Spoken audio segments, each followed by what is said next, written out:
Hello and welcome to the Winter Moon Podcast. I'm David. John Bushfax Bushman. I'm Nathan Minor Tom Nicholson. And welcome everybody to the show. We're so glad that you're listening. And we're going to do a few things on the show today. We're going to recap the game that happened on Wednesday the 10th. That's right, Wednesday the 10th last week between me and Nathan. We played an exhibition game on the YouTube channel. And I think it was actually pretty darn close. It didn't feel close in the second round, but we're going to talk about why it didn't feel close and how badly I underestimated Nathan's ability to pull it back from the brink. That's definitely something we're going to touch on as we get into the discussion here. We also received a mystery box from ASMODEE. So we are going to open that up on camera and see what's inside. And that's going to happen in the middle of the show. And after the mystery box gets opened, we're going to talk about our tactic of the week, which is going to be zoning and warding off your opponent's threats with your own. Kind of a short definition of what I believe zoning to be. But we're going to discuss that in full depth as we get deeper into the show. And for now, we're going to talk about the recap of the exhibition. And it was casted by Brian and John. And Brian could not join us today, but John is here. So he can give us the caster perspective on what happened with the game. And I guess why don't we start with that? Why don't we just say, John, how did it pan out for you in the caster booth as you were watching this game progress? Because again, it was Shadow Collective versus Rebels. Both you and Brian have a lot of experience playing Rebel. And I started with Rebels, but that's the completely different animal than Rebels are now. Rebels in 2.6 are much different animal than they were in Legacy. But I guess I wanted to ask, what were some of the high points for you during the game, and we can just sort of branch out from there as we get deeper into it. Well, the biggest shock to us, I think, was turn. I want to call it turn 0, but it was actually turn 1. You know, all the deployment and everyone's deciding where they're going to be. It was very much 60% of David's army against 90% of Nathan's army on one side, and probably we were more like 40%.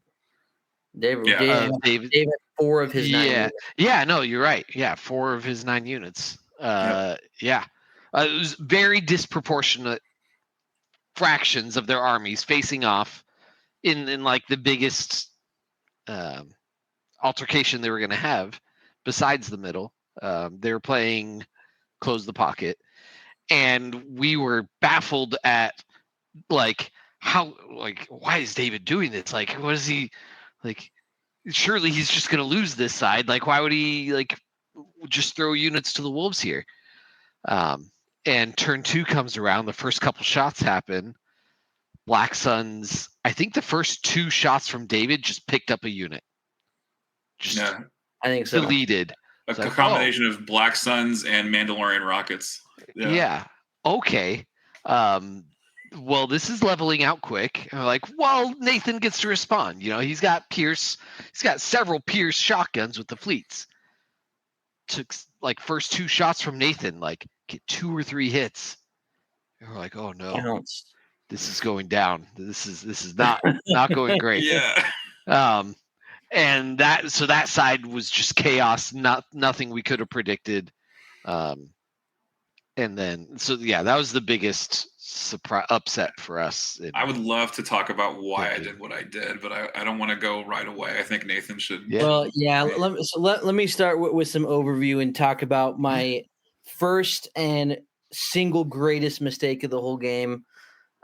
Which we should say what the lists are, right? This is true. We really should. We should assume people know. In detail. So David had a Shadow Collective meat grinder. We should call it. It was 6 Black Sun, all with Vigo personnel. 4 were shotguns. 2 were Magdets. So just absolute brutal meat grinder core.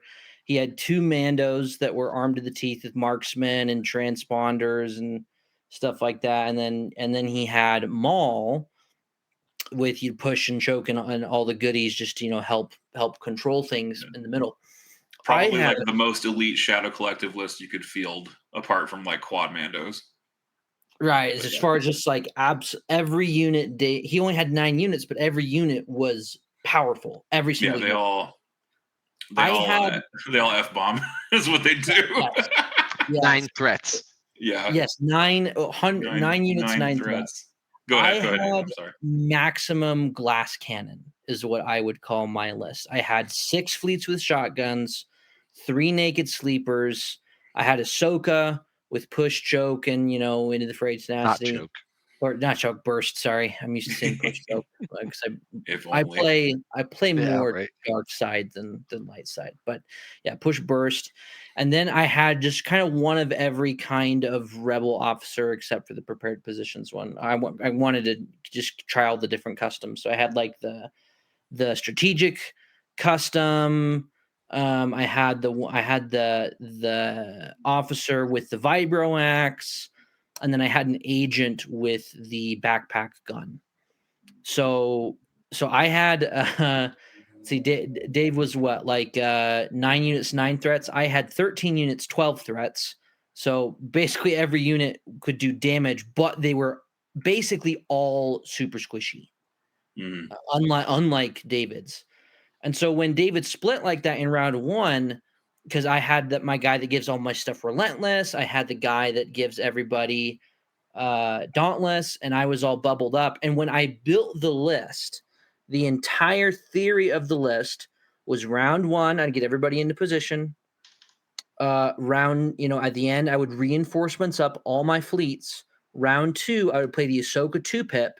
So my entire army gets, Guardian 3 for that round. Well, it's Guardian 2 plus a dodge, right? So better than Guardian 3, honestly. Right. Like You get to mitigate, you auto mitigate 1, and then you pull 2 away.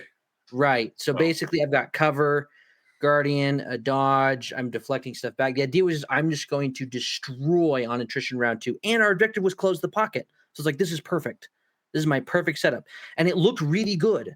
Round 2, and David had like I said, like 4, he had the 2 decked out Manos, and he had 2 shotgun BSC in front of my entire army, and he had all this stuff over on the other side behind this terrain that kind of all it could do is run at the middle.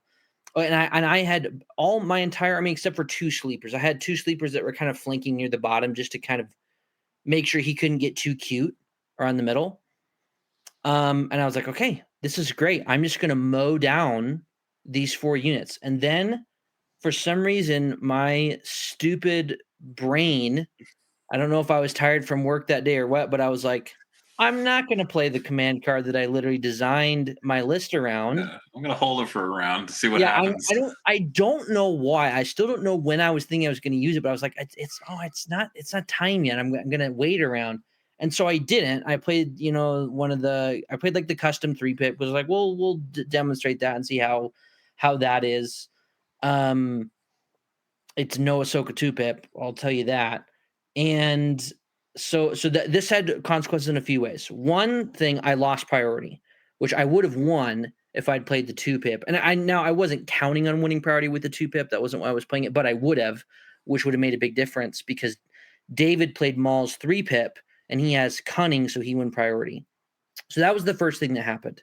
So we play this. I don't play Ahsoka's 2-pips. I don't have max defense. Like John said, David immediately goes to the Black Sun, blows one of my fleets completely to death, leaves a smoldering crater where those fleet shippers used to be, and then he I think moved him forward. Or no, you moved forward and then shot them. That's what. Yeah, I had to move it. So let me clarify something. There was a cohesion mistake that I saw where you had there was one mini just slightly ahead of your leader in the direction of my son. And I was like, wow, if I shoot this guy and he doesn't dauntless, I don't get shot back. So that caused me to bite because I was like, okay, even if he stands by here, he's kind of screwed. And so I was like, okay, well, he made an error. I'm just going to punch the hell out of this thing and see if it dies. And I'm lucky that it did. It just died. I think I had like 9 hits or something stupid, like with Pierce 1 against white saves. So like, what are you gonna do? And Yeah, then I mean, like I had Dauntless because I had everyone in the bubble of Ahsoka and both my reinforcements guy and my Dauntless guy. So everyone had Dauntless, but I didn't play the Guardian card. And so this is what's happening. Immediately, I'm feeling the pain of not playing the Ahsoka card because I'm not defending my guys, and you get to go first. And then this was rough. So I want to go respond right away, right? And so I got to pull for my stack, and I pull the sleepers first. There is 3 sleepers in the stack, and there's 12 tokens. I could have pulled an agent. I So could have one pulled and an officer. I could have pulled a fleet. Anything would have been better than the sleepers because no I had the 2 improvise. sleepers that needed to wait, and then they had the 1 sleeper. It was the only unit on that side of the board that could not attack based on where my army was because my fleets had all reinforced. So like the distance was there, but there just wasn't space on the board for them to land and shoot the Black Sun. So it was the one unit I pulled in my entire army that could not attack. Yeah. And so then David gets to go again. Right. Without me having shot anything. So he picks up another unit of fleets with a Mando shot around the side. Shots. Yeah. And now finally I get to go and I'm thinking, oh my gosh, I've lost 2 units. I've done nothing back to him. I go with one of my fleet squads, but I'm like, okay, I'm throwing 10 dice. It's surging, it's Pierce, and I rolled 2 hits. Yeah. And then again, with my next fleet, again, I rolled 2 hits, and then one of them got blocked for cover. Right. And it's and my third unit, I ended up going with some sleepers around the side when he kind of ran somebody out to the middle. My sleepers rolled 2 hits. Yeah. With the aim. With tactical black dice that are surging. 12 surging black dice and tactical. And so I just watched the game. I thought I was winning for sure. And I just watched it crumble before my eyes over the course of half a round. And I was like, it's just the brutal combination when you make a really bad play mistake, which for me was not playing the command card that I literally designed the list around.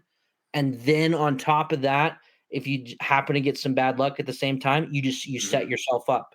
If I had played the Ahsoka card, even with my bad luck, probably would have been okay. Yeah. But because I made that mistake, I made myself vulnerable, and the bad luck just ruined me. So I just watched my hope crumble. And so I don't know how much we want to say about the whole rest of the game. That was most of the story, was just David just crushing me. I mean, I don't even know how many units you picked up that round, but basically all 4 of those guys that went all picked up a unit or mostly picked up a unit. By the very end of the round, with every single attack I had, managed to kill 1 Black Sun. So with all my fleets, with my officer, right, I managed to kill 1 Black Sun unit. And that was, I mean, from there, it was just running uphill. I tried to do some heroics with Ahsoka near the middle. We did kill Maul. We did some other stuff to try to make things crazy on the middle. And it got kind of close to the end where we both played standing orders round 5. And if I'd won the roll off, then maybe, if I'd won the roll off, then there's like a 30, a sliver. Yeah. like 30-40% chance maybe I could do something. But I didn't. I lost the roll off, and then it was like a 5% chance. So I have a few other points that I'd like to just get in here to add to the story. Yeah, please. I agree with the broad arc of your narrative. I think there's a couple of moments that were certainly like pivotal in your favor that like made a huge difference to the process of finishing the game. I want to say that I split my army because I was running out of cover to stand in. And so I ended up splitting, and I was actually going to refuse the flank. I wasn't going to actually engage you because my Mandos were fast enough, and I had that line of sight blocker. So even if I give up turn 1, I can still make a difference once the close the pocket is established. And I had plenty of firepower on the opposite side of the board. I had like 2 mag dets, and I had 2 shotguns and Maul, which is a huge amount of firepower, even if it's only a few units. The second thing was that if there was not a cohesion error, and if Ahsoka Guardian is up, I do not engage. I don't even throw Mando range 3 at that, because there's a chance So I you don't just would have kill. lost the Mandos. I would have lost the Mandos, exactly. There's a chance I don't kill anything, and if I get hit back, I can just lose my Mandos to a fleet shot. Just straight up. Even in cover, you can still lose, half the squad to a random dip in variance, So, and I don't run stims or anything. And even with stims, it just feels terrible. It's like, cool, I paid 8 points, and then like I might not even get to go first with them before they die again, Right. So stims is I play with a lot of folks who are huge fans of stims, okay? And I completely get it. But when you're spamming them, it's a lot of points real quick, is my feeling. So I'm hesitant to like, 2 is probably as many as I'd take. But in order to fit what I fit, I needed to drop them because I believe a lot more in a 4-point aim token and a 4-point suppression removal in a faction that doesn't get that tool than I believe in an 8-point stem on a Mandalorian. That's just something that I believe. Yeah. There were some other moments there that are important to point out. The secondary, there were 2 moments. One was refusing to score an any territory in favor of scoring a friendly for me, because I knew that I wouldn't have another chance to get friendly in the later part of the game. So that was kind of instructive, I think, for people that are still kind of newer at the game, and like, don't ever put yourself in a situation where that happens, hopefully, because that's rolling the dice basically. Not even metaphorically. It's literally rolling the dice and praying that you get a kill from friendly territory just to score the point when you're probably not going to get it at any other point in the game. That friendly territory one is deceptively harder to get than most people think. Yeah. Yeah. Unless you have like commandos or something. Oh, yeah. Yeah. It's why I almost say you really almost shouldn't take that in your deck unless you have something that's range 4. Yeah. Like, so my Mandalorian rockets are the trick there, is like if I can, and I'm actually changing the list. I'm actually going to run triple Mando, so I have triple rocket. Right. Well, like into red saves, like like that's right. not even that's not even a guarantee. Yeah. Well, and just to clarify what happened here, Dave, because this was some early luck that went my way. Yeah, I was kind of expecting you to pick up a fleet unit with your rockets round 1, and that still would not have made a difference in the overall. In my mind, it would not have made an overall difference in the attrition because I just had so much more firepower. Oh yeah, dude, you have a lot of stuff. Like, right, and so I was like, he's gonna get a fleet unit. I cannot hide from a speed 3 move and a range 4 blast. I would just be way too far away from everything. But I had a couple things. I was hiding from the range 3 rocket. Mm-hmm. That's what I was hiding from. The blast plus the marksman plus 2 rifles. Right. I'm like, I'm not going to be able to hide from the range 4, but I'm not going to give you a range 3. So I like whatever that range, however many 26 inches, I think. Yeah, 26 inches. Yeah. I stayed outside of that. But I figured 2 rockets, he's going to pick up a fleet. I rolled really well on my defense on those rockets. Oh yeah, dude. I rolled I had a 7-hit Mando shot. 7 or no. It wasn't quite that good because it was like almost 50%. Yeah. But yeah, I think it was like 3. It was like 3 out of 7 or 4 out of 8 or something. Yeah, I had like a boat Mando shot at one point from Seize What Power We Can because of the surge sharing. Yeah. So that's also that one wiped a fleet unit. That did wipe out a fleet unit, but it was just enough to kill the fleet unit off. Yeah. Even with the cover. But on those rocket shots, I was expecting you to pick up a fleet in enemy territory, and you rolled, 4 out of 4 on both your shots because you had surging red dice with aims. Mm-hmm. But yeah, I rolled like 4 out of 8 on my defense, which is a lot better than white dice should do. There was a rocket that did like 1 damage or something.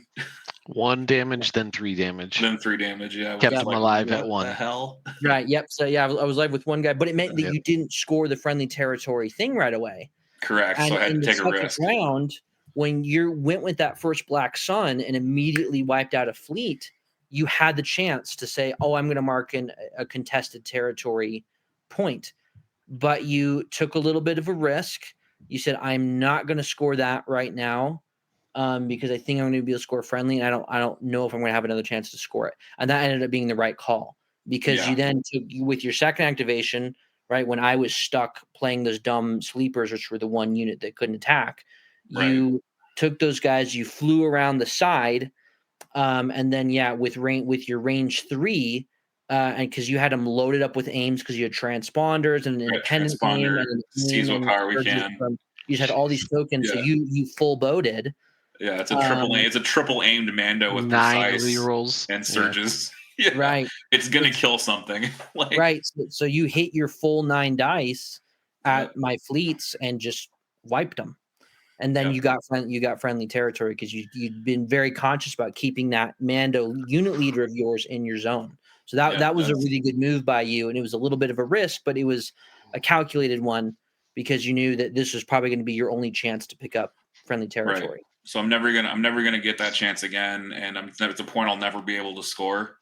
So I think a lot of newer players, and this is going to bleed a little bit into tactics, but I think a lot of newer players don't actually like think at the sort of high level of like, okay, it's turn 1 or 2. I'm going to leave my zone. I'm never going to be able to get this point again. They don't yet have kind of a pre-game or like a pre-planned narrative of how they think the game is going to go. Right? They just don't plan it out in their head. And like that's another thing that caught me off guard was because my narrative didn't include a speed 3 vibro axe in my face, coming into my zone and killing a Black Sun because I got greedy and I didn't move it out of my territory, but it was in range of a speed 3 double moving vibro axe officer that decided to chop my Black Sun leader in half and score enemy territory. And then I didn't have a plan at that point to score enemy. And I tried, but it failed because I ran out of actions with Maul. Yeah, that was probably the point. That was probably the thing that flipped the game from being an unwinnable landslide to me having a chance. To was bring the it enemy back territory. you left that Black Sun with models in your zone, and my officer was close enough, and I had spaced this out. I was planning on taking him there, but I was trying to pull him. I could not get him, right? It's just two commander tokens in a stack. And you ended up pulling that Black Sun, and I thought, oh man, I'm not getting the point. But then you left him there. And so then I went, okay, I got a chance. And so I took that Vibroax dude, I barreled him right into that back line, and he ended up because he's got tactical, right? So he gets so he's double aimed Vibroax. Right, so he throws 4 surging dice with an aim and pierce, and he took him out and got me those 2 points. That kind of put me back into where I might be able to win this. And then like we said, it got closer than it had any right to be by round 5. It was like, okay, I've actually probably got a double digit % chance that I might be able to win. And then we had this Ahsoka and Maul were both dead going in around 5, and then it came to the standing orders roll off priority, and then when I lost that, I was like, I felt so awkward trading Maul for Ahsoka there because Maul is more points than she is, and Maul honestly affects the battle more than she does. But I guess I didn't have faith in Maul's ability to survive, and I also didn't have faith in me not getting force pushed second. Because that's something that we should definitely talk about on a different episode is going last plus force push in a scrum. It's deadly. Really it's so deadly. And it's one of the deadliest things you can do when you have 2 force users kind of facing each other or vying for control of the same area of the board. That's something that definitely happens where it's like they push each other around, and it's like the person that pushes second just loses because they are vulnerable to more attacks on average. You mean the person who gets to use force push last? Yes, they have the advantage, is what you mean, right? The person who is force pushing the second force push, the person who is force pushing last in the round, exactly. I think you absolutely made the right call attacking Ahsoka with Maul, making that trade, that sacrifice, and it is very much a chess thing, right? When you're up in pieces, you take every trade you can get, like even a slightly poor one. You're simplifying the battlefield, right? You're removing units from both sides, and that difference in armies that remains becomes much more pronounced. Right. Normally, all things being equal, you're right. You probably wouldn't off the Yeah. bat want to trade Maul for Ahsoka, but you were already so far ahead of me on attrition that proportionally, Ahsoka was a much bigger percentage of what I had left in my army, which is what Maul had less than yours. It's a question of like you can do a unit to unit comparison, but then you need to do a material versus material comparison. Right. And I say material in the sense of chess material, which is like how many pieces you have left total, right? The value of those pieces, what those pieces can do. And there's a certain point where like if you lose a certain piece, it breaks you completely. And I think in this sense, Ahsoka was that piece because her ability to affect the battlefield was massive. What I didn't want was if I lose Maul here to some stray shot or to a second force or through this force push last, then she's going to get in my Black Suns and it's going to be unrecoverable because she will just destroy. She will wipe out Black Suns in one hit. Yeah, because she has Pierce 2. She's just going to mow them down. It's not even going to be close. So Maul was like my only chance at evening things up in the middle in a way that didn't result in a bunch of dead Black Sun. Because I don't even think you would have concentrated on Maul at that point. I think you would like do the Ahsoka 1 into a bunch of Black Sun if you could help it. Because you're like, it's probably my mag debt. It's arguably probably something I should have done in round 4. I sort of finished off Maul, and I think in retrospect, I might have been better to play the 1 pip, push some Black Sun into me, and then cut him up. But just kill him. Because a mag debt with one model is way less scary than a mag debt with 4. Right. So it's like there's like an 8 dice difference there. The other, I guess we should wrap up the recap because we're heading towards the halfway mark of the show. But the other thing that I noticed was, I just had it in my head. Just the POI math. There was a POI math moment where I gave up a rear VP to score 2 VP in the middle because it netted me 1 VP. So rarely is that the case. Yeah. Very rarely. Oftentimes moving from one POI to another, it sounds appealing on surface view, but you're giving one up to gain another, and it's no net gain. But in Close the Pocket, in this scenario, yes, Nathan had the chance to take over the middle, and David abandoning a 1 point POI let him secure a 2 point. Right. So it netted me a VP, and like you say, John, it's super rare for this to happen, but it was definitely like a heads up thing. I didn't think about it until it happened. I saw it, and it was like, oh, if I'm reading this right, I'm net down 1 if I don't make this weird move. So yeah. I was sitting there. I was sitting there hoping you wouldn't see it. Yeah. Because if you're on autopilot, that is the thing you do. You go, okay, well, this is my guy that's on my back point, so he's just going to aim to standby or dodge standby. You're just going to aim shoot or aim standby. It's like, nah, he is in play as much as any of the other pieces are in play because I know he can get there. Yep. So you left your objective to influence the middle, and that you gave up 1 point, but you gained 2. This is 100% because I've been casting Close the Pocket a lot, and I've watched people move off their back point to the middle repeatedly. They've never abandoned it fully, but I've seen it happen so many times casting that it's like, okay, this is big brain right here. Yep. Close the Pocket, like John said. It's possibly the only objective where that makes sense. Maybe bunker assault or something. I think intercept signals the enemy signal tower should be 2 VP. It is not. It is only 1. Yeah. I think it should be 2. Yeah, there might be ones where it would work with a signal too, because you can potentially do 2 point swings there. Yes, if you're able to move your thing that has the intel token to a spot that gets you that and stops your opponent from securing it. Like there's some not to give away what I'm teaching one of my practice partners to do with their swoop bikes, but we're teaching him, or I'm trying to encourage him to. Because he doesn't play intercept very much. And I'm saying, dude, you have swoops. You can just triple move on their back intel and score and go up 3, You could actually like if you play it right, you secure one intel the back, intel the other side. You actually get 3 on the primary there. So like if you can pull that off, that's like a big swing. That's a 2-point swing potentially. And so if you have swoop bikes, go for it because you have 3 of them. You can nominate 3. They're going to pick 2 because they have to. They have no other choice.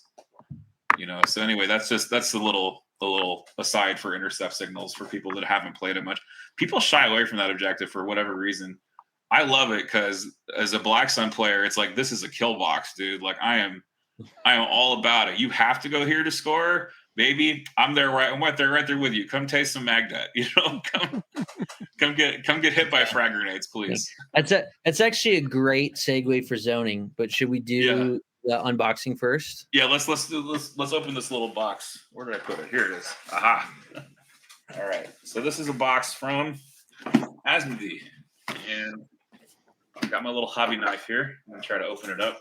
Make sure you guys can actually see it on the camera. Thank you, ASMODEE and AMG. Yes, thank you. Yes, for supporting our show.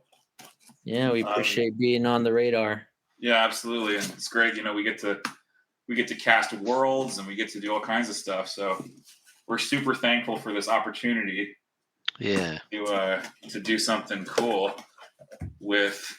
It looks like it is starters. Where is it on the camera? Starters. Almost. There we go. Hey, I saw Darth Vader. You saw Vader? Okay. Hey, there we go. Here's the lovely Galactic Empire starter, that sexy box art. And we have a Rebel starter too. Grab the Rebel starter. So here we go. We're going to be doing some content with these, maybe some hobby night stuff. Yeah. We build and paint and talk about what's in the box. Some Wookiees in there. Yeah, I love Wookiees. What's in the Rebel one? Do they have Wookiees and Commandos? They sure do. They have the new Commandos and the Wookiee Warriors. Oh wow! And they've got Luke with the yellow jacket. That's a bold choice. Yes, yellow jacket. Yeah, maybe Wookiees get a price drop one of these days. Man. That's been a hot topic. Anything, really. That's been a hot topic lately. Is Wookiees at 103? Like that's an interesting choice.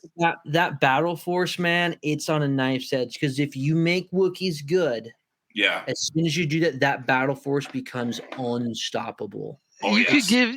They've already solved that problem though. Like they've solved that problem by doing distinct. Like you have to take this version of a Wookiee in the battle force. That's they've true. done it with the Magnas and the. I actually would love if you did that. I would love if you did that actually, but like an actual Wookiee core, because you can then you can balance them separately. I dig that. Yeah. So thank you, AMG, for being awesome and sending us stuff, and we'll make some content off that. And we really appreciate the support for Winter Moon and for the show. And with that, we're going to talk about zoning, which we were just before we put those on the camera. We were talking about magdets and intercept signals and why I love intercept signals. And that's because you have to stand in one spot and it's actually fairly close to a deployment zone. And there's really only a few places to go where you can score. So because I still struggle with remembering the objectives, the new ones and all that. Yeah. Intercept the signals, correct me if I'm wrong, is the baseball diamond, right? Yes, baseball diamond. Yes, exactly. You have a home plate. In here. Yeah. You have like a home base and 2 on the sides. The goals are securing the objectives, having more bodies than the enemy, or your chosen unit contesting. Right. Your intel carriers just have to contest. Yeah. And this is the one where, in case people forget, at the start of the game, you pick 3 of your units, and then your opponent vetoes one. Yeah, they never let me keep Bad Batch. No, I wouldn't let you do that either. Bad Batch is so you ever easy. let Such Bad an easy Batch choice. have an intel token? I know. Oh my word. That means Yoda gets it though, so that's true. Yeah, Yoda's still speed 1 sometimes though. Bad Batch is never speed 1. Yeah, Bad Batch is always speed 2 with steady or speed 3 because of the card. Well, some of us don't run that card. Some of us just like to grill with commandos and Rex 3. Played that card once or twice ever in my life. if you it have makes an Rex, already good you unit don't turbo. need it. Overrated.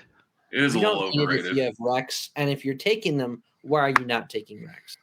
Yeah, just take Rex is expensive. He is, but really scouting party alone So gives you 95 points of value. So and then good. if you happen to play Call Me Captain on top of that, it's just like a bonus. It is so good. Oh, before we get too deep into zoning, I just want to remind folks that there is going to be another exhibition. We actually have 2 more planned. We have one coming up on the 24th, I believe. Yeah. Is the next one between me and John. So we're kind of doing like a round robin between the podcast hosts. So John won his game, I won my game. So we're going to do the winners match, and then we're going to have the runner-up match between Nathan and Brian at some point. But before that, we're going to have on the 8th of October a Vader off. We're actually going to play. Yes. We're going to settle the question: which Vader is better? Who wore it better, Commander Vader or Operative Vader? Once and for all, for all eternity. This one match will forever decide the outcome of that question. Math and science. Yes, for science. A single the data point. Individual skill or lack of skill. No. Involved will make no difference. Yep. I can see absolutely no confounding variables whatsoever. None. Yes, that is. I stamped this. I'll be playing against Krugar. Yes, that is Derek. He is going to be. He's one of our longest time supporters, and he is an awesome guy all around. He's from Canada. Yeah. Just an awesome person, and we're grateful to have his participation actually in this exhibition.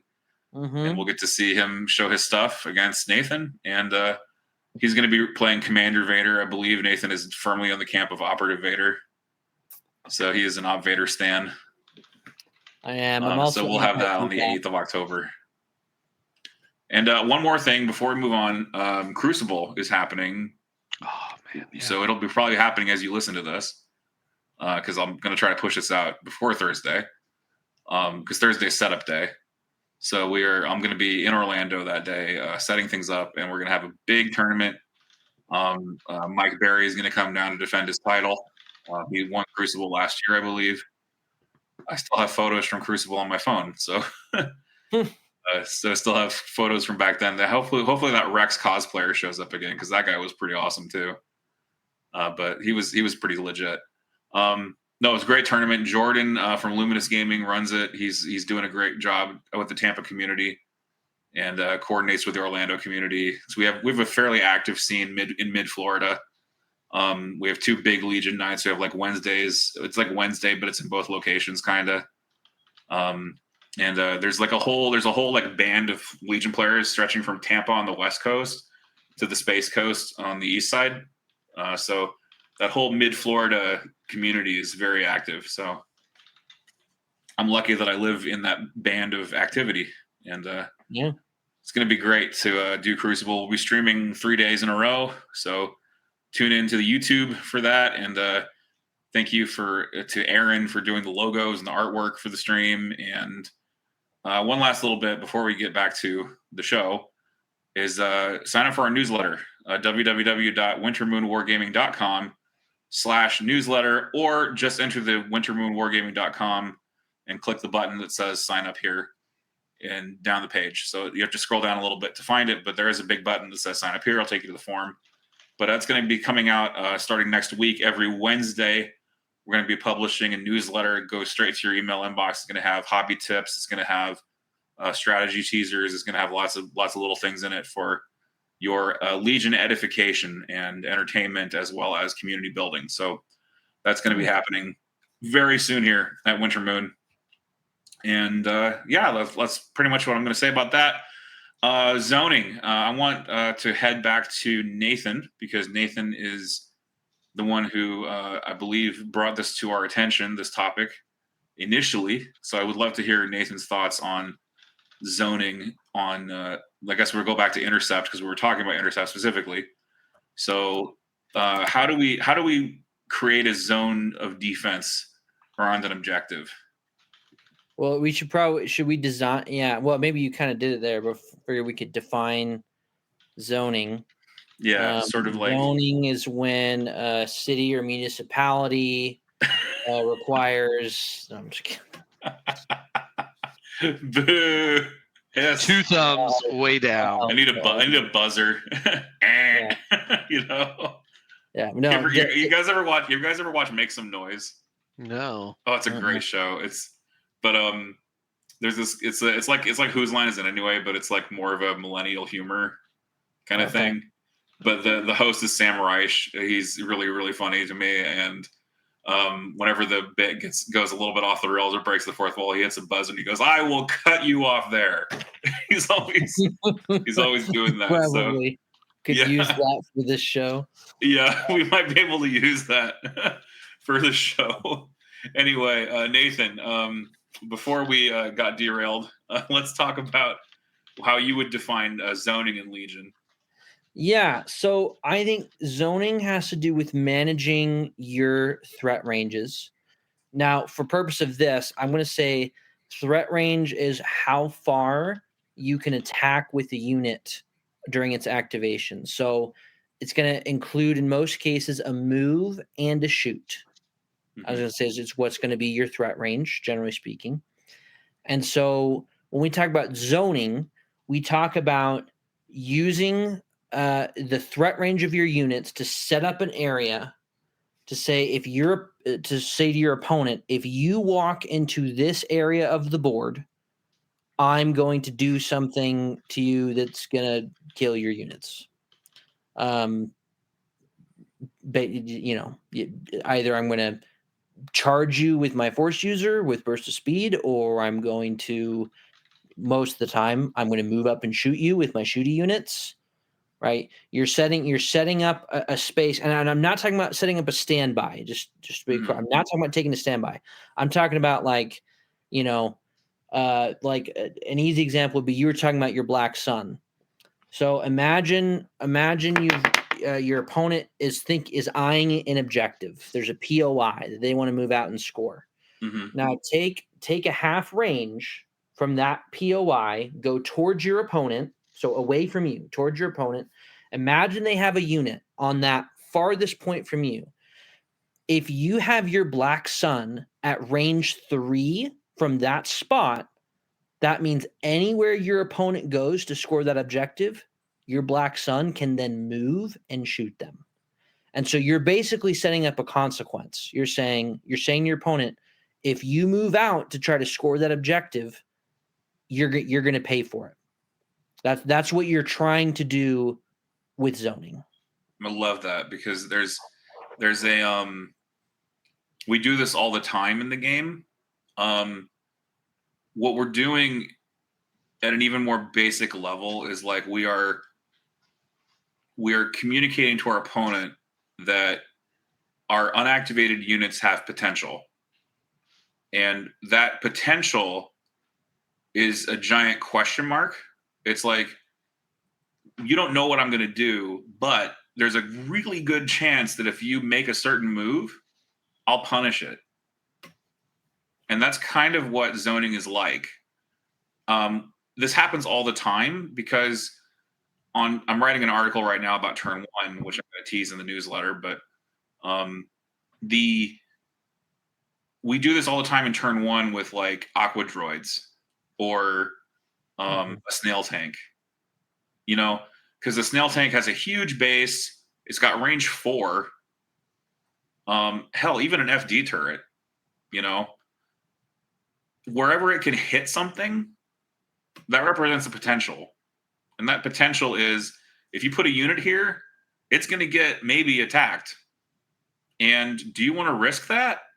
And that's sort of what we ask our questions. Like, would you rather risk an attack by putting a unit here, or would you like to put your unit in a different place that's safe, that's possibly less, that puts you maybe a little further away from accomplishing the objective and winning the victory point race?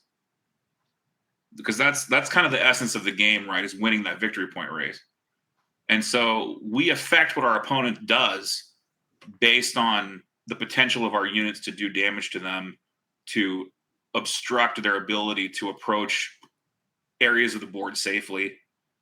So So we're kind of throwing up an obstacle by just having a unit with a big presence on the board.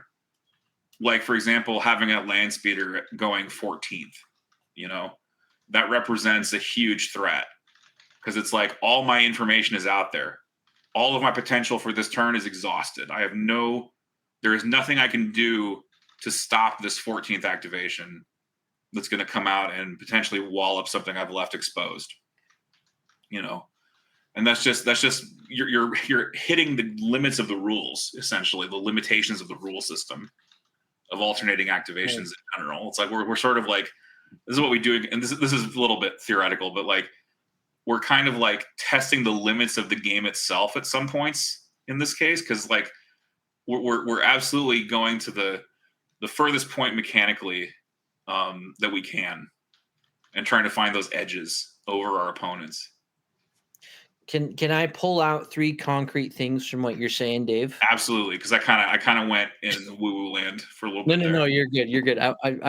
There's good stuff in there. I want to pull a couple pieces out. Sure. Feel like, and you guys feel free to add or detract from this, but I feel like when we're talking about zoning, I think there's like 3 components. So one is probably the most obvious. It's range. It's where the units, whether they haven't deployed yet or whether they're already deployed and you're in one of the later rounds, how far can they get to with a move and a shoot, right? So that's one aspect of it. The other aspect is power, right? If my opponent has a bad batch that's planning on scoring a point on round 2, and I have a single B1 unit with an E5S, I'm not going to be able to zone bad batch with my B1 E5S because in no universe is a bad batch going to be deterred by a threat from a single. I mean, you're not going to give up shots for free, but you're not going to be like, ooh, I'm not going to commit to my game plan because a B1 is there. No, in a 1v1, you're totally outmatched. Right. You have to have enough power behind that you can actually make good on your threat.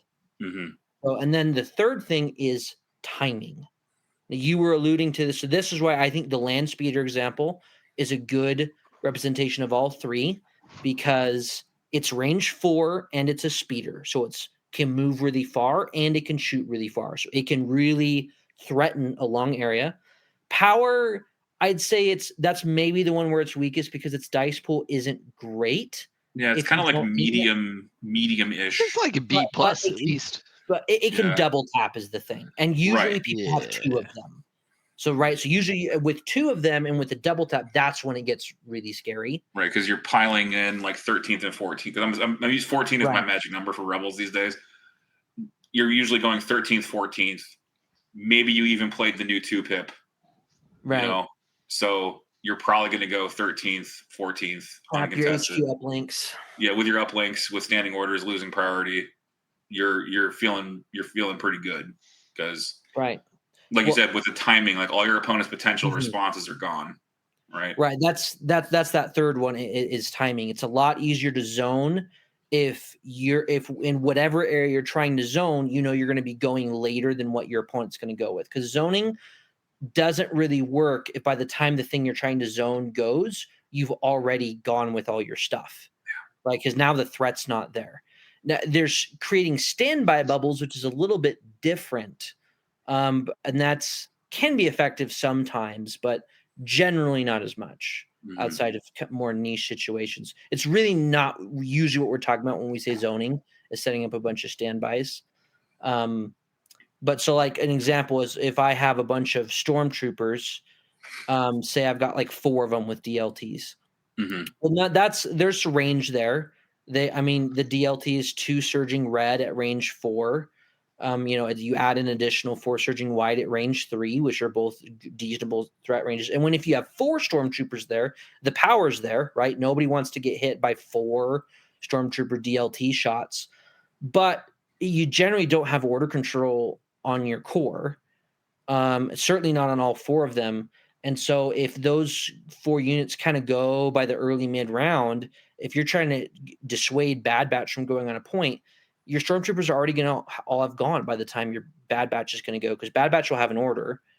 And so then if you don't have the ability to control them, then your threat has no power anymore, because then at that point, Bad Batch can now just move with impunity because your stormtroopers have already gone.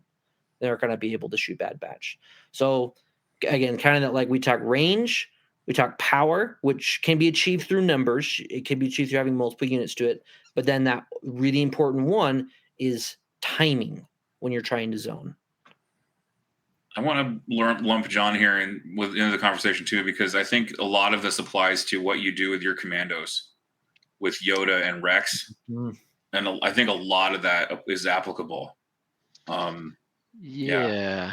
The one thing that came in mind, and maybe I do stuff and I just haven't related it to this yet, but the one thing that did come to mind that is unique to the commandos is their complete the mission tokens. They do a bit of preemptive zoning of a different flavor, because you put these bubbles out and the commandos are already strong. The more you have, the scarier it can be, and you get to place them anywhere on the field, and your opponent is essentially weaker to the commando shots. Not really, commando's stronger to your opponent, but anyways, it's putting themselves in a vulnerable position if they go in this bubble. Right. So you can choke out a spot where they're either going to be like very vulnerable to your shots, or they won't be there. So like if maybe that's a spot that's got a good approach to the objective, throw down a complete the mission token there, and all of a sudden they have to think 3, 4, 5 times about it, and maybe not even use it. Probably normally they don't go there. They very rarely do they willingly go into one of those tokens. Yeah, it's like but that's a big use already in itself. So yeah, because I just wanted to express some things about commandos specifically too, on top of complete the mission, right? Because like the timing thing, you've got it nailed, because you've got Rex, you've got infiltrate, so you can go wherever you want. You have infiltrate plus range 4, which is a huge distance. It's basically the entire board. Yeah, before no actions, their threat range. So their first action shot can be 33 inches away. Yeah, that's massive. 24 plus the 9. So we're talking about round 1 specifically, right? Round 1. Yeah, they could come on the board, shoot 33 inches from your board edge. Yeah, it's a long way, and plus, like your time. And if you want to move, you could get anywhere. Right, your timing is also set because you have perfect order control from Rex 3. You've also got your power because you have aims from Target and Rex and Rex sharing as well. Yeah, so you've got all 3 pillars there of like a really good zone. And it's like I'm going to use another chess analogy. It's like moving into check. It's like you're going to lose something if you go without careful planning. It's like, I'm going to get hit by this, and there's probably not much I can do to interact with it. Well, these are like turn 1 nebulous zones too. Like this zone could be anywhere on the board. Yeah, because I haven't placed them yet. Exactly. It's not as concrete as, say, like a mid-round. Right. If I go here, then this will happen. Right. It's more just like an ambient kind of like, okay, I'm going to lose a model or 2 to this. I probably can't really stop it. I have to try to minimize the damage when it occurs. Right. You know.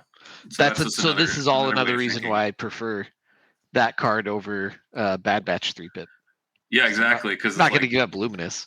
You're not going to give up Luminous. And you're not going to give up having 6. What did you say? 6 aims, because it's the Rex 3 plus the.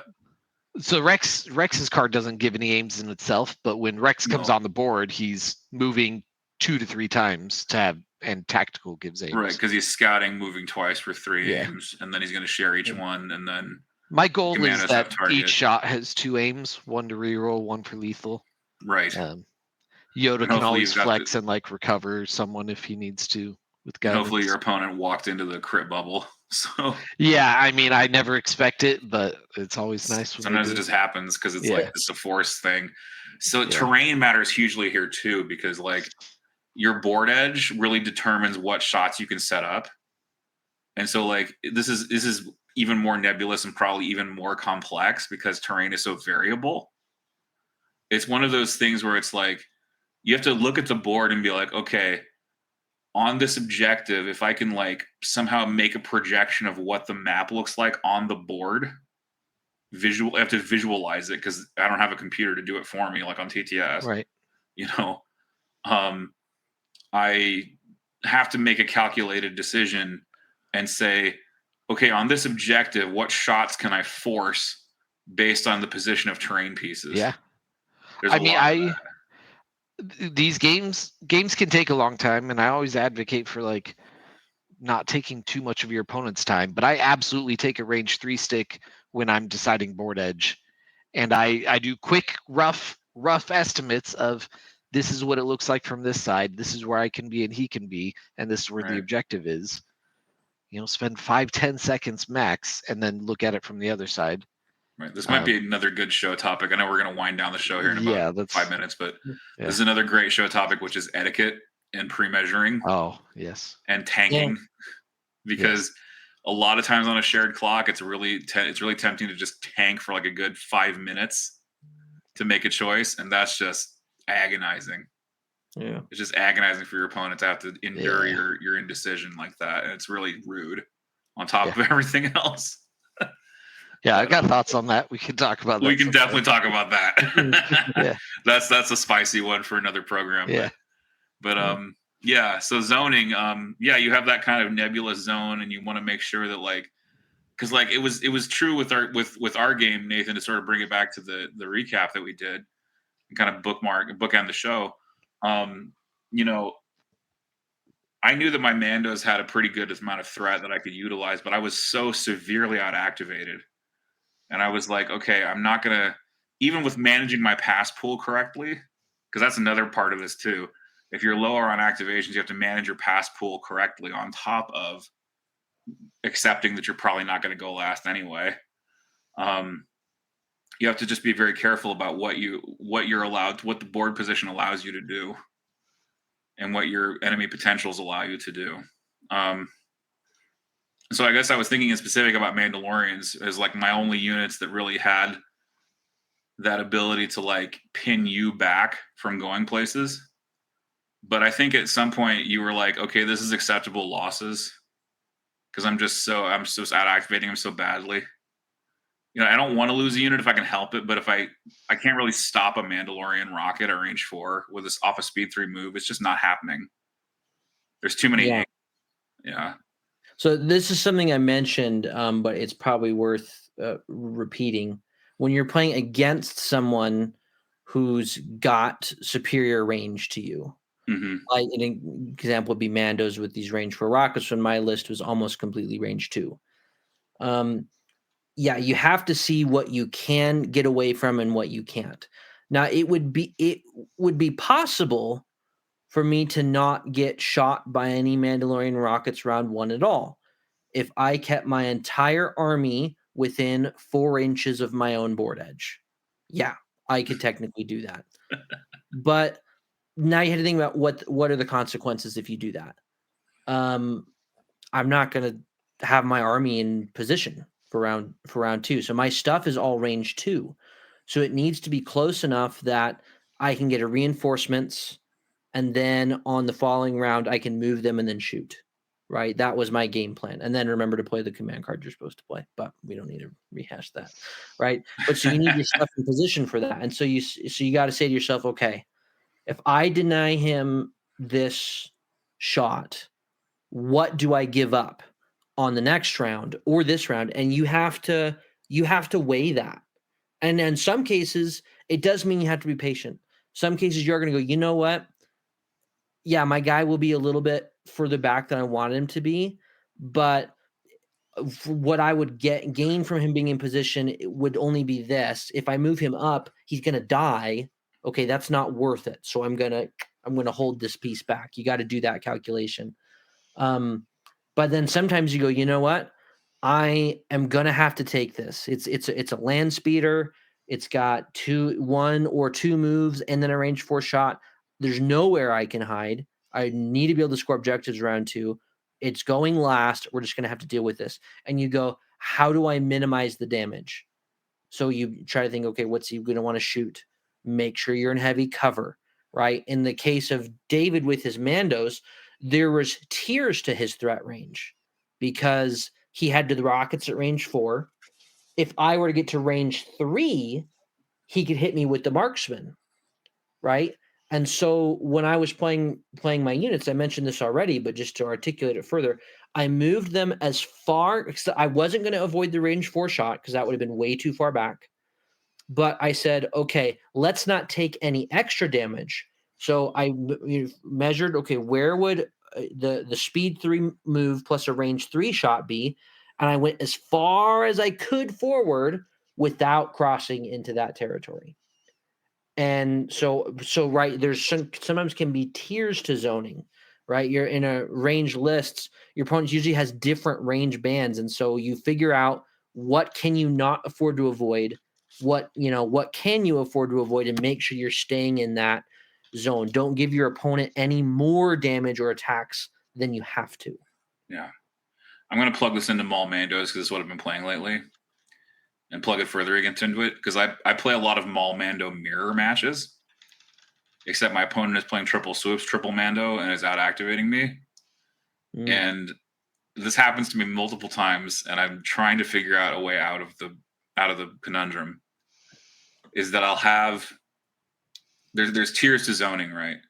So there's usually 3 levels of zoning in that matchup where I'm playing my Black Sun Mando Maul versus his Maul Mando triple swoop. I mean, we both have 3 rockets in our list, so we're both massively respecting that. We were also respecting the fact that both of our Mauls can infiltrate and push. So we are in choke. So it often comes down to whose Mandos make the first overextension, because a Mando that overextends, usually Maul will dive the Mandos and start choking them because that's like really, really good choke fodder. Big value. Huge value. Like this is a 25-point unit you're choking. Model. It's Yeah. a lot of value. Model, yeah. 25-point model, I mean, is what I'm trying to say, which is like wildly expensive. So the other fact of the matter is it's really funny because I'm a fairly short range list and he out activates me, so he knows he can deploy like 6 inches up and just park because his swoops will then reinforce triple move. He doesn't need to go very far because he's got this huge second round movement burst because everyone goes speed 3 or reinforcement triple move onto the objectives that they need to go to. So he is able to like hold his threats away, but then has a huge amount of force projection on the following turn because he's just got so much range relative to my army, which is like Black Sun. I have some threat and I can't double move. If I double move turn 1, Maul will just snap me up. So I can't resist that. So I have to, in that matchup, I'm always having to respect the fact that he's got this not just the turn 1 threat, but also carrying over the threat again to the second turn because he's going to go second again, So it's like an extended turn 1 in a way, it's what it feels like to me. One, this is sort of has to do with, I guess I thought about this when you were talking about overextending the Mandos. Mm-hmm. When you're zoning, and this is a case where you are kind of zoning each other. It's Yes. almost like this game of chicken. It's like, all right, who is the first one to pop out their Mando and make a mistake? Right. One thing that you want to be mindful of, particularly in these areas when you and your opponent both have range and are sort of circling each other, with rare exception, if you have a group of units together that are the same or have a similar threat range, you almost always want to single move and you want to start with the one in the back first. Because what happens if you've got I'll just use a simple, let's use the Mandos. Let's say you've got 4 Mandos together. And the first time you pull a Mando, there's some spot you want to be like, if I double move, I get onto that objective. Let's roll. You double move. Okay. Maybe you do win the objective, but here's what your opponent's going to do. They're going to say, okay, his threat range, right, is 1 move and a shoot. I'm going to get to where I'm one shoot away from the guy that double moved. Now what's going to happen is the rest of so they're going to get right range 3 of your Mando that double moved. Mm-hmm. Now what's going to happen is your Mandos that are hanging back, they aren't going to be able to shoot whatever shoots that Mando, because they're going to be an entire speed 3 behind that one that's forward. And so they're going to get right range 3 of that guy, and they're going to blow him to smithereens, and you're not going to be able to punish them. And sure, maybe you got that guy in the objective, or maybe they're a little bit further back, but now you're down a Mando. And over the course of 5 rounds, you're going to feel that more than having one guy on a body earlier. And a micro version of that happens. Let's say you only move once, but you move the guy that's in front. It's the same situation. They just get exactly range 3 of that dude. But now, since all your guys are slightly more than a speed 3 move back from him, you're in the same spot. So if you've got a group of people, units that are all moving together, and your opponent has basically a similar threat range to yours, you want to make sure that whenever you move a unit, there's room for your other unactivated units to move at least as far forward as that unit, so that your opponent can't punish you by clipping you right on the front of your range, blowing that and leaving you without a way to respond. It's almost like cohesion for your army instead of for your unit. You don't want to forward cohere. Yeah. Kind of thing. That's a brilliant way to put it. Yeah, that's a great way to put it. Yeah. But it's huge, and I think about this all the time. I just don't think to say it. So yeah, good. Yeah, we don't always elucidate it, but it's something that happens. Like this is all happening in like fractions of a second up here in the brain, because it's it's a mistake that can be easy to make too in the moment. I mean, you can 100%. You can do it correctly for 4 rounds out of the 5, and then on the 5th round you mess up that one time, or you're playing several games in a row, right? Right. Maybe you're in game 6 of a 2-day tournament. Right. You get to game 6. Right. This is more critiques for round 2 and 3. I should probably, but it's when you get to that game 6, you may have played round 2 and 3 great for the first 5 games, and that sixth round you mess it up a little bit, and your opponent's like, "Oh, gotcha." Yeah, that unit's dead, and you can't do anything about it. And you're like, "Oh man, right. I'm less exhausted than you are, and I saw this mistake, and now you're going to pay for it." Right. Yeah. That's kind of the reality of tournament life. Is like whoever's the least tired wins. Itself, yeah. It can feel like that sometimes. That's a whole nother show. But hear about you that guys, late night karaoke. the late night karaoke. Yeah, there's gonna be karaoke at City Walk at Crucible. We're gonna have fun. Oh snap! Times or Universal. It's the hotel that Crucible's in is right across the street from Universal. So we are there, baby. We are like in the mix, and we're gonna be having a ton of fun once the Legion tournament ends for the day. But with that, we are going to close out this episode of the podcast. Thank you, gentlemen, and thank you again, AMG, for that little surprise box. It was really nice to receive it, and we're going to do some content. Maybe I'll even buy Tarkin. Maybe I'll start an Empire army. I don't know. It could happen.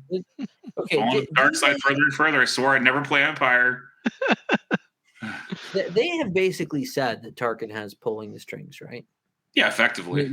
He's not officially spoiled, but they haven't said it directly, but it's been heavily implied that he has pulled the strings. It's going to be fun to have pulling the strings back in Empire. Oh yeah, out of activation attacks. We're back, baby. We're so back. Pull the strings, super squad. Core only. Crazy, right? Core only. Pull the strings, core. Yeah, pull the strings. Better be core only. But I almost went, but okay, but still, you get like a Shore super squad or something. Yeah. You start like shooting with it twice around. That's got to be. Yeah, it's like a whole freaking command card for Luke to do that. Yeah. Right, but then Tarkin can just be like, meh, 5 times. Yeah, let's do it. No, it's annoying. Very annoying. Yeah, maybe command and control uplink Tarkin. Let's go. No. Command and control uplink. Let's go. All right. Thanks everybody for listening. We'll catch you in a week or so. And stay tuned for the exhibition, Crucible, etc. All that good stuff. Newsletter, wintermoonwargaming.com. Thank you for listening. We'll see you next time.